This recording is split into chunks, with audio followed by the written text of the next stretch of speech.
El Bosco, el Jardín de la Felicidad es una nueva película de José Luis López Linares, un director de fotografía que también hace muchos documentales,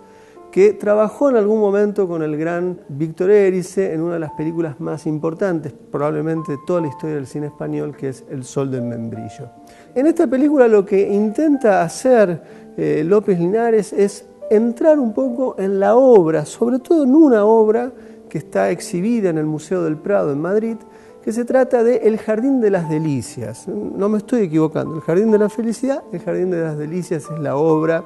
de Hieronymus Bosch, más conocido como El Bosco en España o en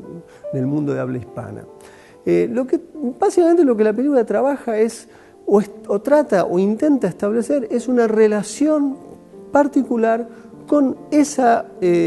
pintura, que es una pintura absolutamente absorbente y fascinante, y lo que el film trata de hacer es entrar en la propia historia que tiene esa pintura, en su contexto eventualmente de producción, quién fue el Bosco y cómo nos relacionamos, no tanto en el pasado, sino en la actualidad, con una obra, en este caso con una pintura. Lo que es interesante, o lo que nos permite pensar al menos de inmediato, la forma de aproximación que tiene la película de López Linares, es, en principio, descentrar la mirada frente a un cuadro, porque el propio cuadro en particular lo amerita, en tanto que es un cuadro donde hay un despliegue, no hay un centro narrativo, si se quiere, un centro de gravedad visual en el cuadro, sino que toda la periferia del cuadro sirve en este sentido como micros historias, como microsignos que se despliegan y que si uno aprende a mirar este cuadro dividido en tres, inmediatamente uno se da cuenta de que está frente a una obra de múltiples sentidos. ¿Cómo va a trabajar esto en la película? Básicamente mirando el cuadro, siguiéndolo, poniendo atención a ciertos momentos, viendo cómo el público ve en el Museo del Prado el propio cuadro, y a la vez con el ingreso de lo que en el cine generalmente en documental llaman los talking heads, personas que hablan, generalmente con un cierto grado de autoridad. Algunos son altamente reconocidos, inmediatamente el más reconocido de todos, probablemente para cualquier audiencia, va a ser Salman Rushdie, que es este escritor que en algún momento por los versos satánicos se le decretó la muerte de ciertos miembros fundamentalistas del Islam o de ciertas interpretaciones radicales, y entonces van diciendo algo respecto de la obra. Sale Salman Rushdie, sale el filósofo Michel Onfray, sale Palouk, un escritor recientemente consagrado. Es decir, los consagrados empiezan a decir algo. A veces son escritores, a veces son historiadores de arte. Está, por ejemplo, un gran, interesantísimo pintor español de Barcelona, Miquel Barceló, y a partir de esto lo que se va haciendo es una múltiple comprensión de una obra de arte, en este caso de una pintura.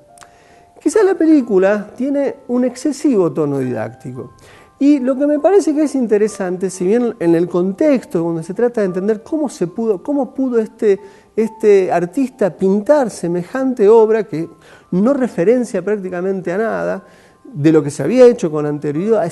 hay un giro absolutamente genial en esta pintura. Lo que la película de algún modo va a insistir, y quizás con un cierto exceso, no solamente por este tono didáctico, o mejor dicho, por la lógica de un tono didáctico, termina en cierta forma pasando una tesis en el cual todas las pinturas tendrían, en cierta medida, una especie de significado oculto que debe ser descubierto o descifrado.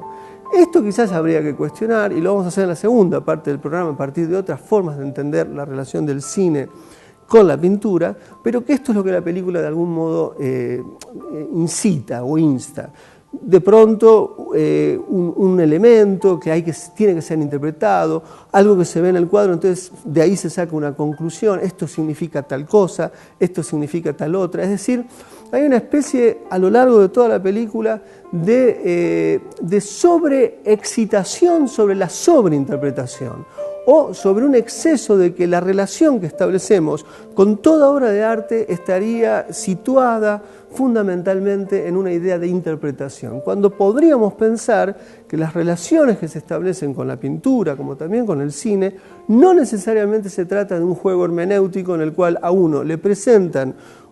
hay una representación X y sobre esa representación uno tiene que descubrir cuál es el sentido concreto que está, o mejor dicho, cuál es el sentido verdadero que tiene esa obra, que emite esa obra y que a veces está menos expuesta o más expuesta. Lo que sucede con esta pintura en particular, El Jardín de las Delicias, es que efectivamente es una obra desplegada, sin centro en cierta medida, lo cual invita a una multiinterpretación, pero no obstante se mantiene la idea de un sentido profundo de la obra. Es muy interesante lo que sucede, porque cuando uno va hacia un costado y ve un